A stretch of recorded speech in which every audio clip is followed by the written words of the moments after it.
Assalamualaikum warahmatullahi wabarakatuh. Di sini saya akan menjelaskan mengenai Communication Telepon System dari mata kuliah Dasar Sistem Telekomunikasi oleh dosen Lampung, Bapak Hernando Rizky Danmunte, STMT. Yang memiliki tujuan diantaranya mampu mengetahui bagian-bagian sistem komunikasi telepon dan mampu mengetahui bagaimana sistem telepon berkomunikasi. Masuk dalam penjelasan selanjutnya, sistem telepon komunikasi adalah jaringan perangkat yang saling berhubungan yang memungkinkan pengguna untuk berkomunikasi satu sama lain melalui transmisi suara atau data. Biasanya terdiri dari kantor pusat yang terhubung ke perangkat atau perangkat telepon individual melalui jaringan kabel, dan sakelar yang kompleks. Sistem ini memungkinkan pengguna untuk melakukan dan menerima panggilan suara, mengirim dan menerima data, serta mengakses berbagai saluran seperti pesan suara, panggilan tunggu, dan ID penelpon. Sistem telepon komunikasi telah berkembang seiring berjalannya waktu dari sistem analog awal hingga sistem digital modern dan sistem Voice over Internet Protocol yang menawarkan peningkatan kualitas suara, keandalan, dan fungsionalitas. Selanjutnya, konsep sistem telepon. Yang pertama ada PSTN, Public Switch Telephone Network, jaringan telepon umum yang menghubungkan berbagai perangkat telepon. Yang kedua ada perangkat telepon, Central Office, pusat jaringan telepon yang mengelola panggilan, tagihan, dan layanan lainnya. Truk E1 menghubungkan koneksi antara Central Office, kemudian local loop, koneksi kabel dari Central Office ke rumah atau kantor. Yang ketiga ada switch, perangkat yang mengalihkan panggilan ke tujuan yang benar menggunakan teknologi elektronik modern untuk meningkatkan keandalan dan efisiensi. Yang ketiga ada distribution network, jaringan distribusi yang menghubungkan central office ke perangkat telepon rumah atau kantor, umumnya menggunakan kabel dan MDF, main distribution frame, di mana sistem telepon telah berkembang pesat dengan adopsi teknologi digital. Switch digital menawarkan keandalan, efisiensi, dan fitur yang lebih menarik. Jaringan telepon modern mendukung berbagai layanan komunikasi seperti telepon, internet, dan data. Selanjutnya, diagram ini menunjukkan komponen telepon dasar dan sambungannya. Yang pertama ada 4 unit, di mana ponsel ini dapat dirakit hanya dengan 4 unit. Di antaranya, bel berdering untuk mengumumkan panggilan masuk, sakelar kait mengontrol aliran arus ke sirkuit, papan tombol memungkinkan pengguna memanggil nomor, dan yang keempat ada sirkuit ucapan yang memproses sinyal audio untuk berbicara dan mendengarkan. Yang kedua, papan tombol modern menggunakan panggilan nada ganda DTMF yang memungkinkan pengguna memasukkan nomor dengan berbagai nada.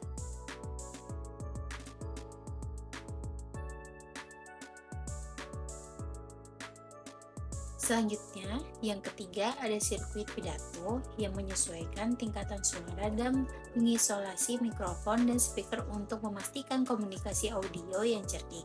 Diagram menunjukkan aliran sinyal melalui masing-masing komponen menunjukkan fungsi dasar telepon. Selanjutnya, sistem telepon baik kabel maupun nirkabel telah berkembang pesat, dan mari kita bahas beberapa jenis yang umum dijumpai. Yang pertama ada sistem telepon analog. Ini adalah jenis sistem telepon yang lama. Sistem ini menggunakan sinyal analog untuk mentransmisikan suara. Yang kedua, sistem telepon digital, di mana sistem ini menggunakan sinyal digital untuk mentransmisikan suara. Sistem ini umumnya menawarkan kualitas suara yang lebih dibandingkan dengan sistem analog. Yang ketiga, sistem telepon seluler.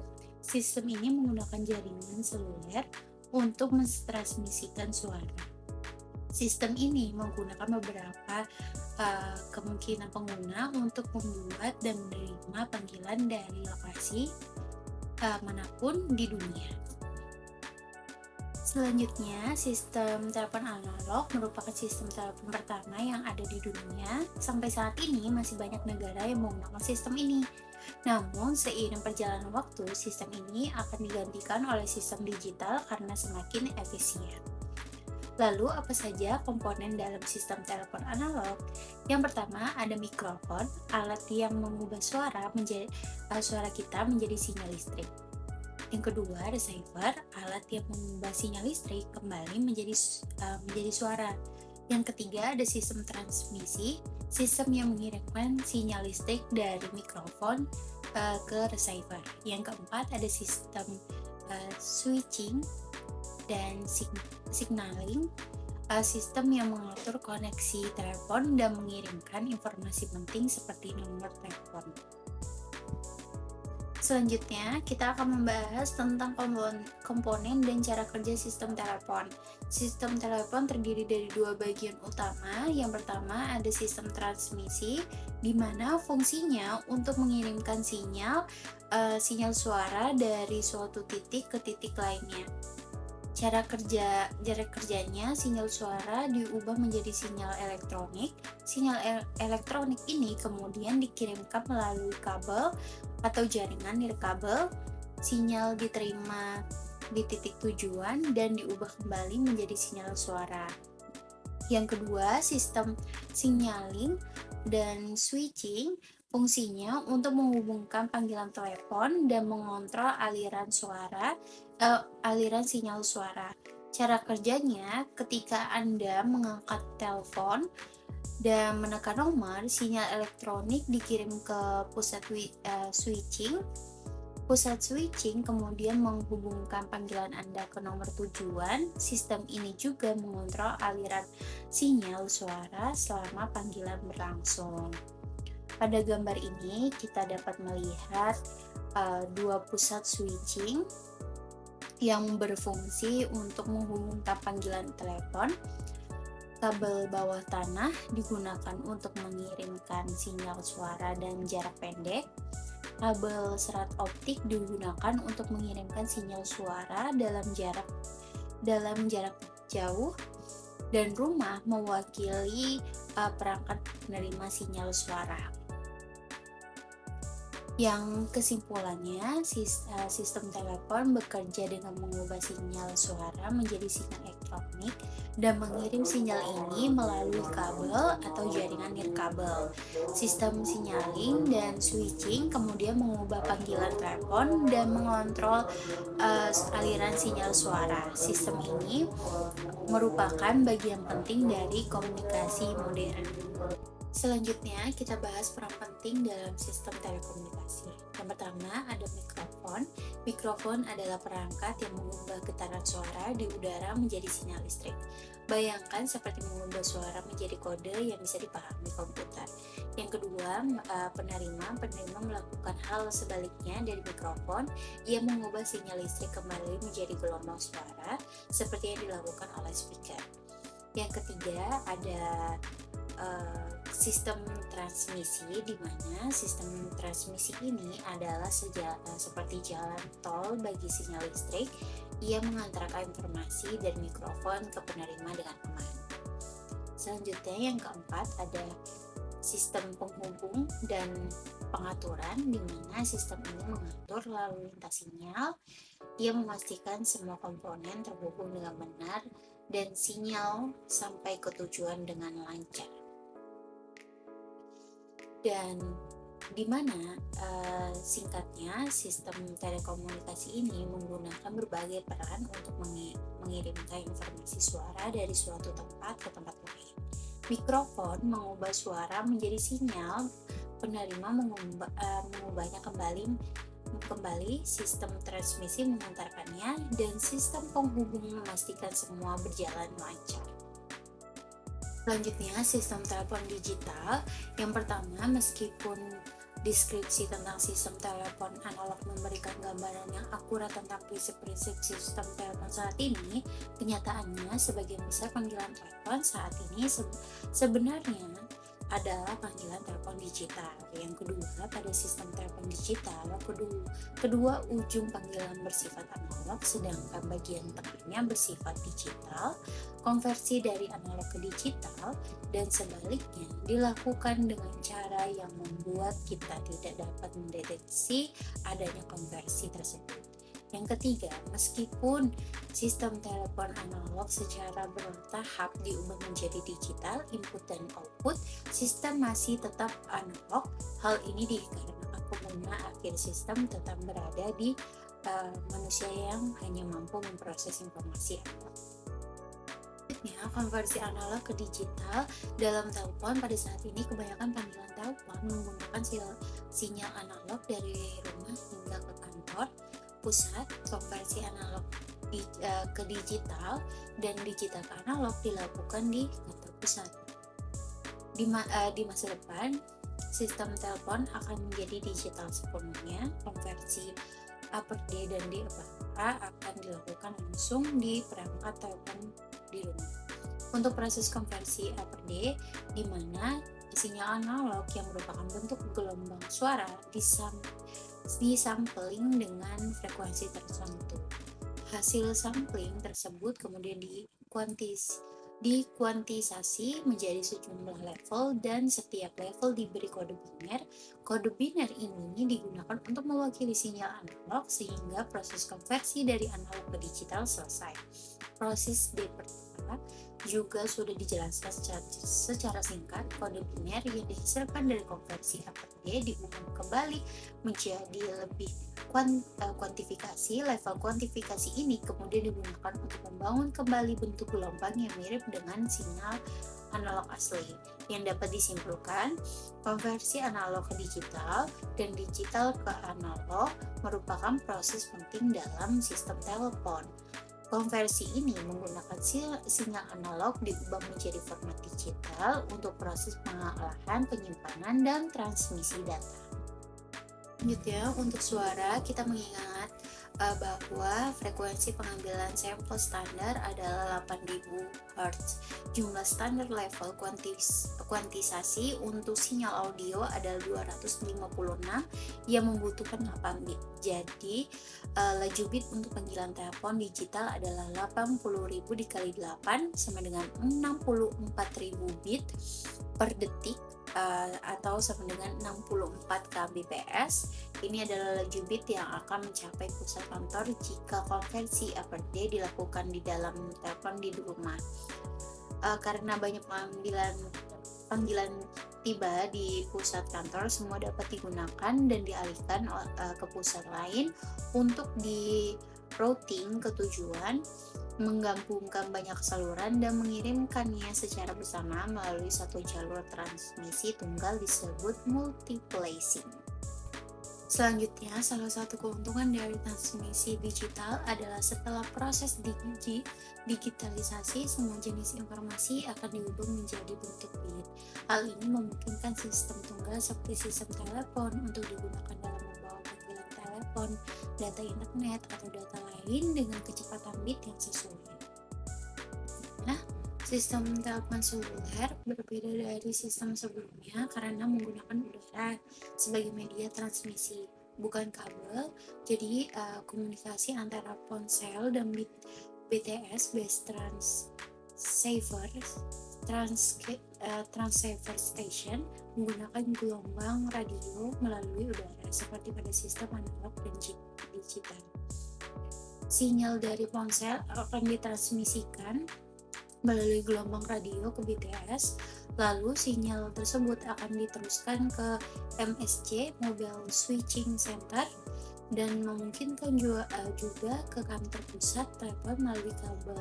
Dari situ, sinyal akan dialihkan ke tujuan yang sesuai. Pada BTS, antena akan mengubah gelombang radio menjadi sinyal elektrik dan rangkaian yang kemudian dikirim ke MSC yang tepat.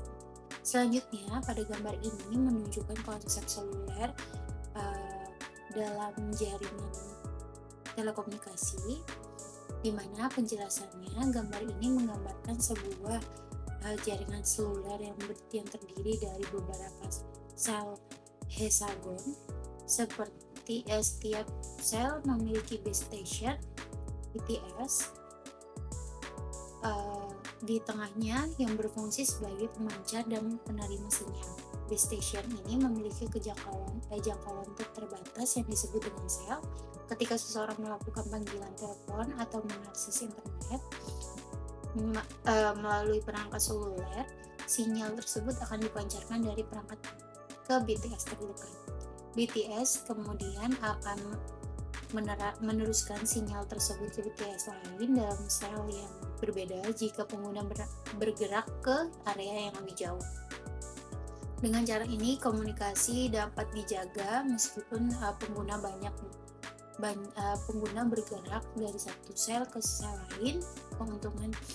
Keuntungan konsep seluler adalah efisiensi spektrum, frekuensi radio meningkat, kapasitas jarak memungkinkan pengguna kembali frekuensi di berbagai lokasi, memperbaiki kualitas sinyal.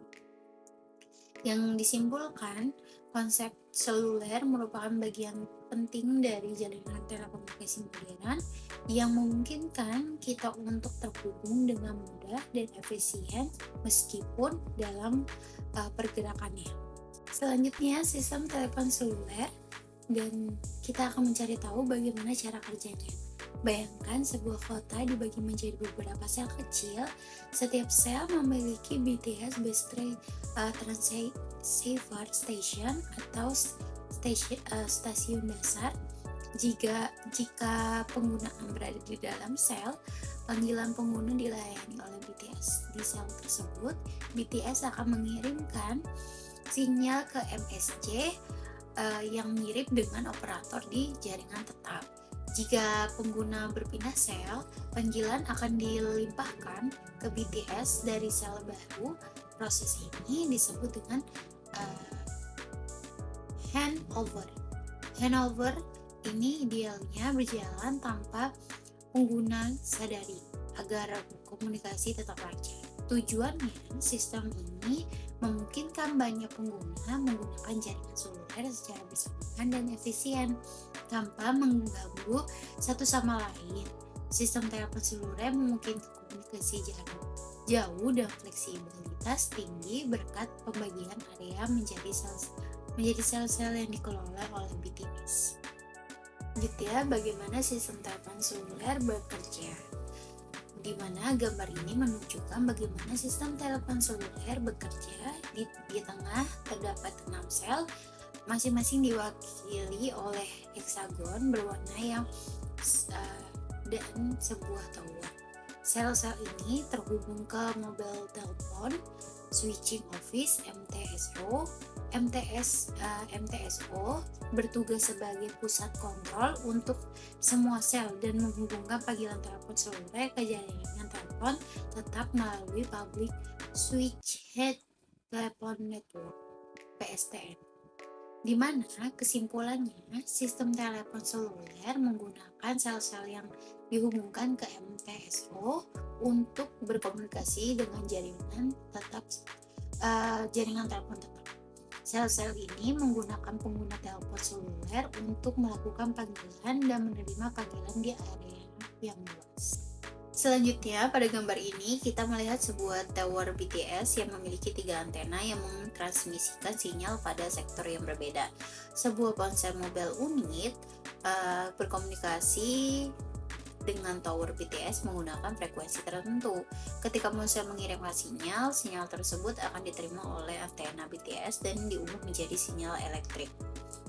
Setiap antena BTS bertanggung jawab untuk mentransmisikan sinyal ke 1/3 area seluler. Dengan adanya 3 antena, BTS mampu menjangkau area yang lebih luas dan meningkatkan kapasitas komunikasi. Sekian, itu saja yang bisa saya presentasikan mengenai communication telepon system. Saya ucapkan terima kasih. Wassalamualaikum warahmatullahi wabarakatuh.